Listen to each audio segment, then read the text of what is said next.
the magic sound of when you hear a kid go, "Oh," during a lesson, you're like, "Oh, that's the sound of something clicking."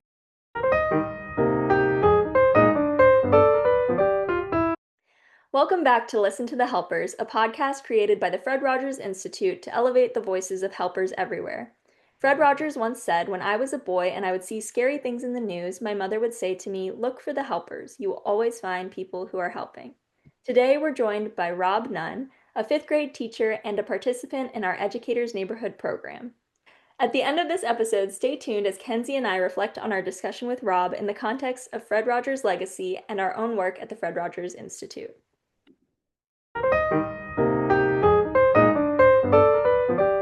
Um, Rob, thank you so much for joining us on today's episode of Listen to the Helpers. Can you start off by telling our listeners a little bit about yourself, who you are, where you're located, and what you do? My name is Rob Nunn. I'm a fifth grade teacher in Edwardsville, Illinois, which is about 20 minutes outside of St. Louis. I've been teaching fifth grade for 14 years and taught third grade for 7 years before that. I've been a partner teacher for our special education population for the past 4 years, and I've loved doing that. And I've been a member of the Educators Neighborhood Study for 3 years. Awesome. So, talking about your time in Educators Neighborhood, like you said, you've been in it for quite some time. You were in the new cohort, and then you were in you're in our archive study group.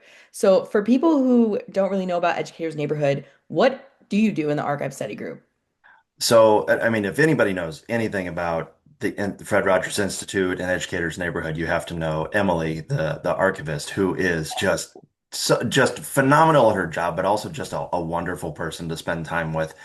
Every month, she'll have some kind of archival piece, something either Fred wrote or something in relation to the show for us to read, and then she just kind of facilitates a group discussion. But now that I've been in it for 2 years, and some of us have been together for 2 years, going through the whole situation, Emily just kind of tosses a few things out there, and she doesn't have to direct us too much anymore. But it's really just a monthly discussion centered on something specific about Fred Rogers or Mr. Rogers' neighborhood and how we tie it back to our educational practices. I'm Nice. so glad that you gave Emily the little shout out there. Kenzie and I can't say enough positive things about Emily. I feel like every other episode we're talking about how great she is in one way or another. She Um, really is a delight.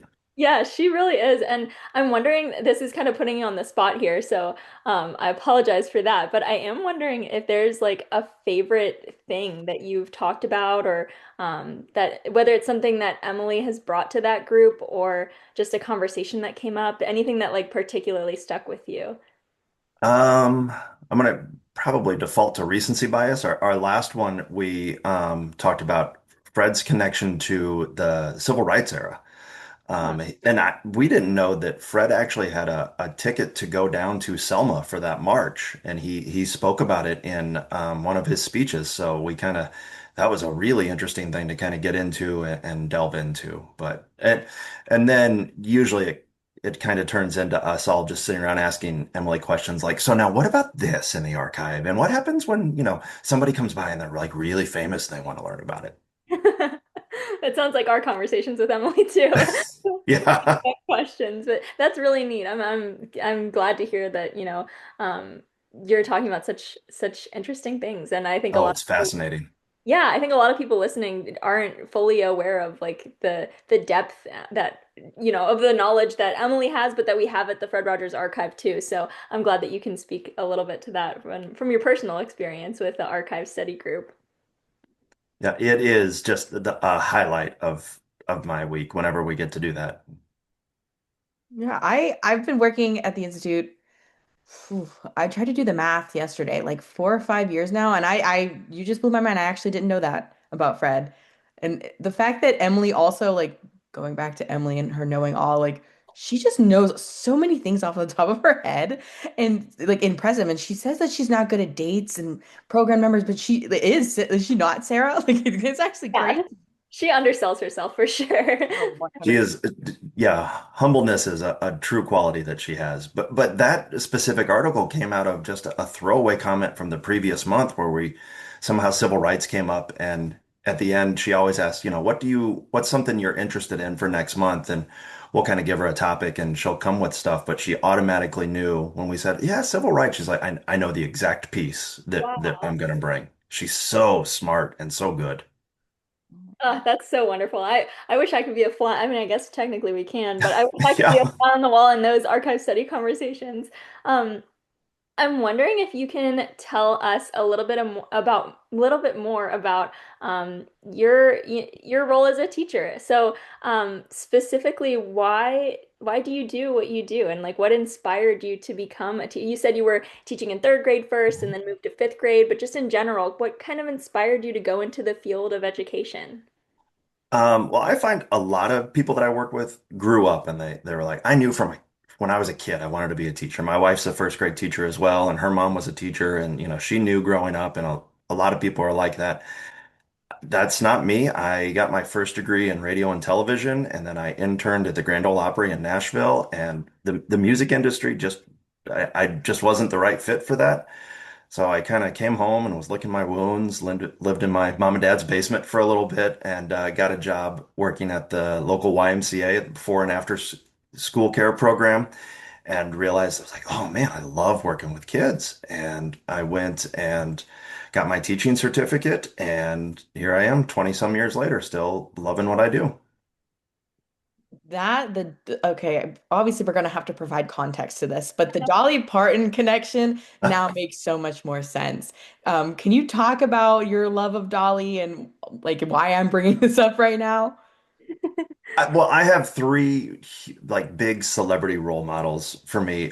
They're Fred Rogers, Dolly Parton, and Jim Henson. I think what they created, but also the way they lived their lives, just really made the world a better place. So, I guess it was 2 years ago at the Educators Neighborhood mid-year convening, I did a presentation on how similar Fred Rogers and Dolly Parton's ideologies were. So, yeah, that's what Kenzee's talking about. That was probably the most fun slideshow I've ever made in my life.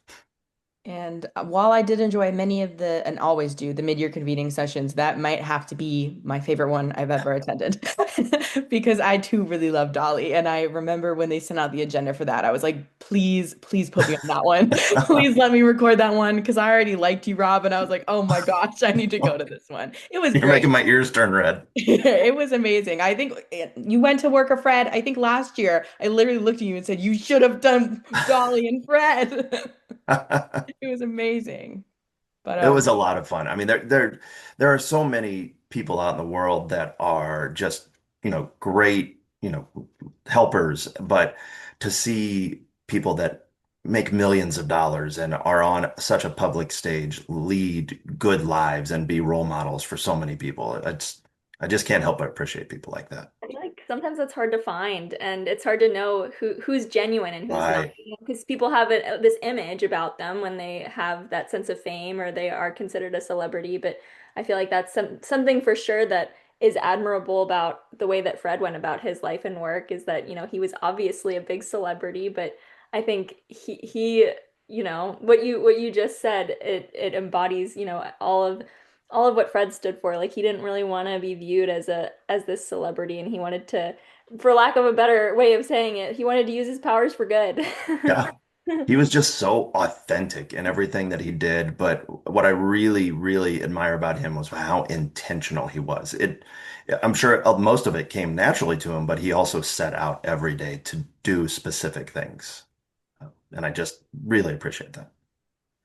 yeah, one of my favorite things that Emily has told me about Fred, just based off of like the documentary that came out a few years ago and just her spending time in the archive, she said that from most of the people she's talked to who knew Fred, they said that like what you saw was what you got. Like the way he was off screen was also the way he was on screen. And I don't know, that's just something I could really appreciate about Fred. And I wish I could, borrow that quality sometimes.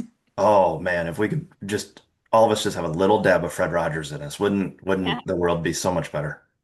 God, yeah. Yeah, and you just mentioned the idea of a helper, and Fred being a helper and Dolly being a helper, and obviously there's the famous Fred quote about looking for the helpers. What do you think it means to be a helper? So I mentioned my wife earlier. She has this saying, and we're raising a teenage daughter right now, so there's always these conversations about growing up and becoming an adult. And my wife says she just tries to leave the world a little bit better than it was before she was there, or any interaction with a person or any place that she is. She said, I just want it to be better after I was there. And I think that really sums up the role of a helper, especially in the long term. Because I think a lot of times we think of helpers as immediate, but hopefully helpers also have that long-term effect as well.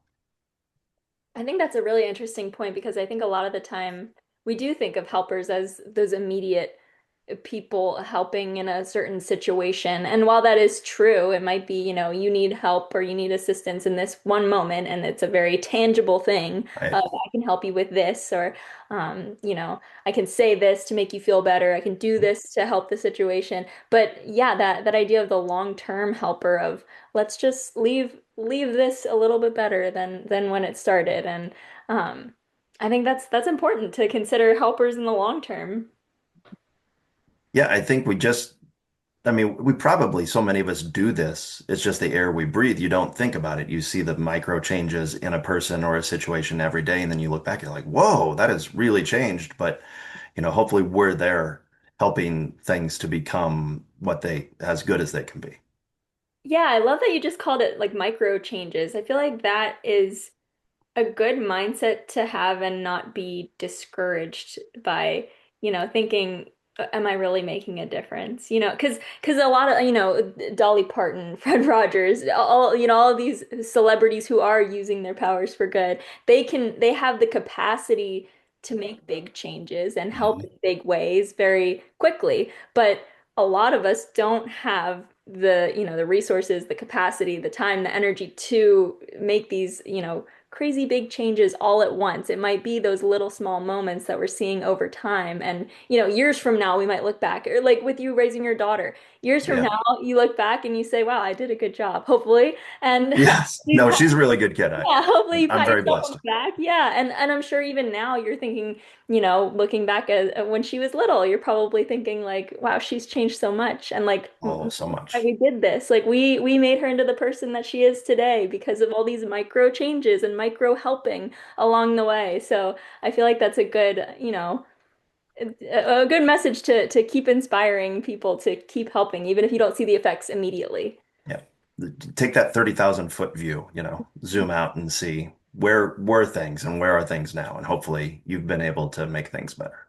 Yeah, absolutely. And obviously, teachers are helpers. Teachers are some of the most important helpers that we have in this world, and they are quite literally making those micro changes to the next generation of helpers. So I'm wondering, what is something that you wish people knew about what you do, your role as an elementary school teacher? What's something that maybe goes unseen or that you just wish people understood? Probably. Well, first and foremost, we think about our kids all of the time. I mean, even in the mornings when I'm putting my shoes on, I'm like, okay, what am I going to do with this kid today? Or, she was absent yesterday because she was out for a funeral. So we got to make sure, first of all, make sure she's back and she's doing okay. And then but I mean, even just in our day-to-day driving home from work or cooking dinner, we're still thinking about our students and I mean, the teacher's lounge, the lunchroom at work, we're constantly bouncing ideas off of each other. Like, okay, this student has this issue going on. Can anybody help me out? Or this curriculum that we have in our district isn't fitting right. How can we, you know, kind of duct tape some things together and make this curriculum work? The teachers' minds don't turn off. I mean, I know people that are still, in July kicking around ideas for the coming year. They don't stop. And also kind of connected to it is even though as a parent, I've been frustrated with my own kids' teachers at some point. I mean, every parent has been there, but every teacher wants what's best for those kids. We all have our students' best interests in mind. And really, anything less than 100% success rate for us just feels like we didn't get the job done or we didn't do enough. And we, yeah, we're plugging away out there as much as we can. We're looking for those micro changes, like we said. Mhm. Yeah, and I don't know about you, Sarah, but like Sarah and I both have education backgrounds. Mhm. It's been a minute since we've been in the classroom because we work at the Institute. But even though it's been like 2 years since I student taught, I still think about those kids a lot of like Yeah. they're in 10th grade now and they're doing this and that and preparing for college. And I still think about them and I hope they're doing okay. That is really meaningful that you mentioned that. And speaking of that, and knowing that there, with education and teaching, there are good days and bad days. Do you have a story you could share about a time that you remembered your why? I don't have like a big, huge, earth-shattering story. For me, it's a bunch of little moments, just a million little things every day. Like, when the kids laugh, I tell dad jokes every day before lunch. When I can get them to laugh at just these dumb jokes, and they're like, "Well, you gave us math homework, but now you're funny, so we're okay with you." Or, when the kids just want to hang out by me at playground on the playground during recess, or when they'll draw you a picture, or the magic sound of when you hear a kid go oh during a lesson. You're like, oh, that you that's the sound of something clicking, that stuff. um but really, when I'm teaching and the kids are engaged and they start asking really curious on topic questions, especially in the content area, science and social studies really lends itself to that. Right now, we're doing space in science, so that the kids will have a million questions about that. And I love saying, I don't know. Let's figure this out together. Um, and, when they can get as interested as they are in space with something that we're talking about the Constitution, lately this quarter, and they have all these questions about like the Bill of Rights. I mean, 10-year-olds are asking about this stuff just because they're curious and engaged. It is that's when I really feel like, yes, this is a good lesson and I'm cooking. And those are the days where you just kind of walk out of the classroom floating on a cloud. Oh, I love to hear that. That I can like sense your enthusiasm through the screen. It's like I makes could feel myself getting nerdier as I talk. Yeah. no, it's contagious. I love it. And you mentioned this idea of saying I don't know, let's find this out together. And I think, with you teaching fifth graders, 10-year-olds, the like that's well into school that, you are able to get some bigger content going on, some Oh more yeah. curiosity, like engaging questions and really diving deep into the content. And can you talk a little bit more about, that idea of saying I don't know and not having all of the answers to their questions? Well, yeah, I mean, it's a fine line between keeping them engaged, but also letting it just go completely off the rails. I think one day last week we were talking about the sun and its important role. And, one kid's like, if I could, and anytime the question starts with what if, you're like, okay, there's a 50-50 if this is going to stay on task or not. But, if I could walk on the sun, how long would it take me to walk around the sun? And it's one of those things I'm like, do you think I have that fact in my head? I promise you I don't. So we can turn it into a math problem and we can hash it out if that's something you want to do. And you could just start to see some of the kids' eyes glaze over. They're like, oh man, or we're gonna have to like multiply on the board. So that's one of those things where you can kind of pull that kid off to the side and we're like, we can talk about it. But I think it's important to show students that not every answer is immediate. Not the adults don't have every answer. Google's not going to have every answer. It's okay to sit down and do two or three steps to get to where you want to go. And I think once kids learn that learning is, their own learning, their self-directed learning, can be so engaging. That's when you really start to see the wheels turn in them. I think there's a certain special moment when an adult says, "I don't know," to Oh yeah. to a kid because it's like a young child might assume that adults just know everything because they're adults, and if they're grown-ups, they must know everything. That's how they became grown-ups, right? But the I truth wish that were true. truth is that that is not even close to the case. None of us have all the answers, not even not even close to all the answers about No, everything. So I think that's really important to model that idea of we don't know all the answers and that's okay. And some questions have many different answers and some questions don't have answers at all. And it's important to keep asking them, right? So I think very that's much. yeah, that's really interesting. to talk more about. I'm also curious, you said you started in third grade and you're now in fifth grade. Was that a shift by choice? Like, was it once you started working with kids, did you, you said like once you started with the YMCA, you were like, this is the path for me. Did you have like an age range in mind, or did you just kind of fall into the fifth grade position and there you are, you know?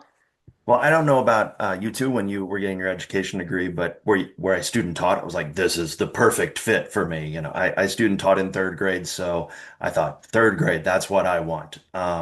After a few years of third grade, I was like, I probably need to move up, and I love working with the fifth graders. It's been great, but I started to get maybe about the 7 year itch in fifth grade. And I thought, oh, maybe I should get my endorsements and move to middle school. But that happened to be right about the time that my daughter was in middle school.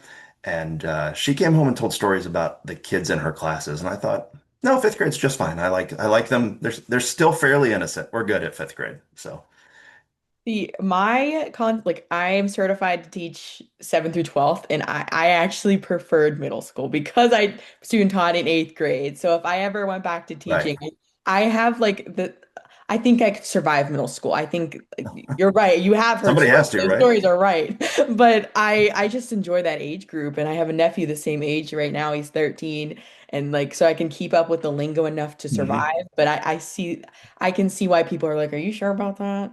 It makes sense. And it's so crazy. My wife teaches first grade. I teach fifth grade. I have friends who teach high school or middle school, and we all technically have the same job, but it is so So, different.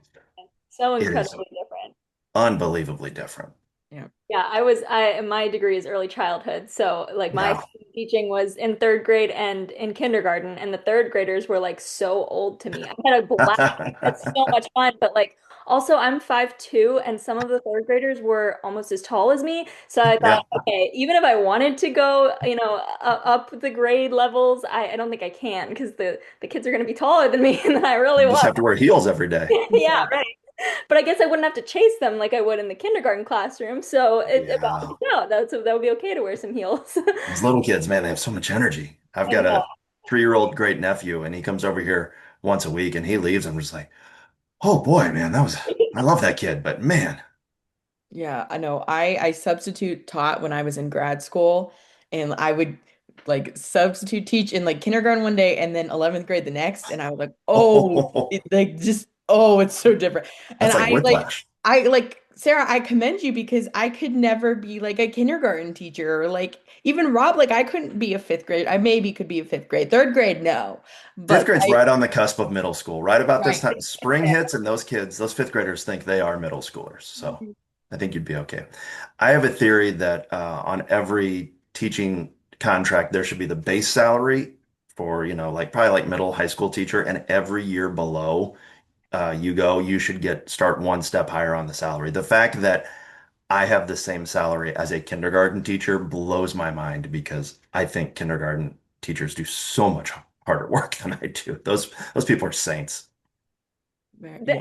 I think yeah, that's a great point, but also every grade level has its own wonderful aspects and its own challenges, and it's very different and it's all hard. It's very Yeah. hard Uh, work, but you have to be dedicated. Like I said earlier, I can like sense your enthusiasm and your passion just in this conversation, and I can only imagine how much of that is shown and felt in your actual classroom with your students. So you Well, definitely thank you. have to have a passion for teaching to really make those micro changes, make those true impacts on the people that you're helping.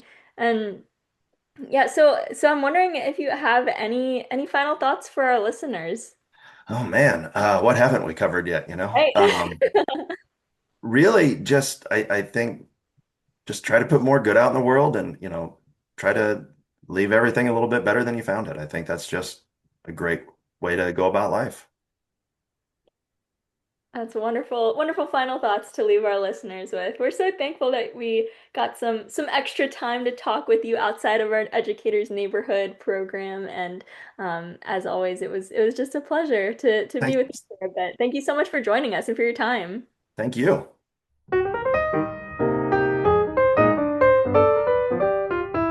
All right, that was awesome getting to talk to Rob. Sarah, what did you think? I love getting the chance to talk to Rob. I am so happy when we can have people who are part of our Educators Neighborhood community on this podcast. We've had a few people so far, and obviously, it's great to hype up our Educators Neighborhood program, but that's really not the reason why we bring our Educators Neighborhood participants on the show. It kind of is just a happy coincidence because the people who participate just tend to be really amazing people, and we want to learn more about them. We want to hear more about them, and we want to share their stories with people. Yeah, we've known Rob, like we said, oh, it's got to be a few years now because this is his second year, I think, in archive study, and then he was in the cohort originally. And I don't know, he just comes to all of our events. He's always so engaging and is the first to talk, and he's so friendly. So it just felt like the right decision to bring him on the pod and hear about his life and his wonderful work as an elementary school teacher. Yeah, when he was talking about his work as a teacher and just, his inspiration from Fred in general, what did anything in particular come to mind? Any of the six fundamentals of learning and growing, or anything else related to Fred's work? Oh my gosh, I keep going back to the story he tells about his students learning about space. I feel like I have to go with curiosity here, just because, I mean, they're asking him questions that he doesn't know even know the answer to. Like they all want to engage in curiosity together, which I think is so beautiful. Yeah, I think curiosity is definitely evident in that conversation. And it seems like curiosity is something that he gets really excited about. And that makes me happy for him and for his students, especially because I feel like at 10 years old or when you're in fifth grade, you have to be, something has to spark for you to really feel engaged in school. That's like starting to get to the age where maybe some kids don't just by default think that their teachers are so cool or like, school is the most amazing place on earth. We hope that that feeling continues, but it tends to be more of a natural feeling at those young ages. So I feel like that's really special that he's able to, ignite and continue to foster that curiosity with his students to help them really enjoy learning. Yeah, especially because I feel like, and we see this a lot with the adults we work with at the Institute, they feel like their curiosity has kind of lessened because they're so busy. And I feel like at, fifth grade, you're starting to become like a preteen and you think everything and lots of things just are uncool, or you don't want to be honest about things that you're interested in if they're not considered like the norm for society. So I really like the fact that that's something that Rob seems to be like really working on with his students. Is there anything that stuck out to you during our conversation, especially towards the end when he talked about his why? Yeah, I really liked his answer to our question about a moment that he remembered his why and him talking about that I like that he admitted that he didn't have some big life-changing story or event that it was like, oh, this is my aha moment of why I do what I do. I can appreciate the fact that one, that he didn't even start in education, that he started going into the music industry and then said, ah, you know what, this isn't right for me. And then he switched paths because that's totally normal and totally okay. And what a valuable experience that was because thank goodness his students have him now. Um, so one, I can appreciate that path and that journey. And then two, I can really appreciate the fact that he talked about like the little everyday moments being his why. I think that is such an important reminder, I think, for all of us in any career, any phase of life, anything that's going on around us. Those little tiny everyday moments, they can be reminders of our why. Um, Specifically what he said about like when you hear a kid go, oh, like when there's like an audible like you're getting it, like you're putting the pieces together, and he feels like such pride and like excitement for them, or when he hears a student laugh, or these like external things that like he's having these effects on people that are those little, I love what he said, the micro changes, that he's, maybe not going to see the long-term effects because maybe he won't stay in touch with all of these students when they're into their own adulthood and into their own, professions and paths of life, but he's gonna trust the process and know that those micro changes that he's making along the way will hopefully lead to some really good things the next generation of helpers. Yeah, and you could definitely tell based off of everything he just said that he's so passionate about his job. Like he's just someone that genuinely picked teaching for all of the right reasons, and you could tell. Mhm. Yeah, and I think a lot of teachers have that similar passion, and it's very, very admirable because, like he said, teachers don't turn their brains off. They're always thinking about, you know, their students first and foremost, and then all of the other things that they have to deal with, all of the expectations and rules and regulations. But first and foremost is that they want the best for their students and that they're going to do whatever they can to make sure they have the best for their students. So, Rob, I think, is a perfect example of that, and we're so lucky to have him in our neighborhood.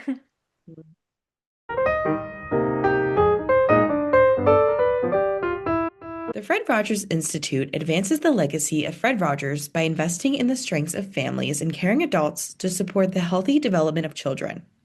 To learn more about the Fred Rogers Institute and our initiatives, visit fredrogersinstitute.org and follow the Fred Rogers Institute on Instagram, Facebook, and X.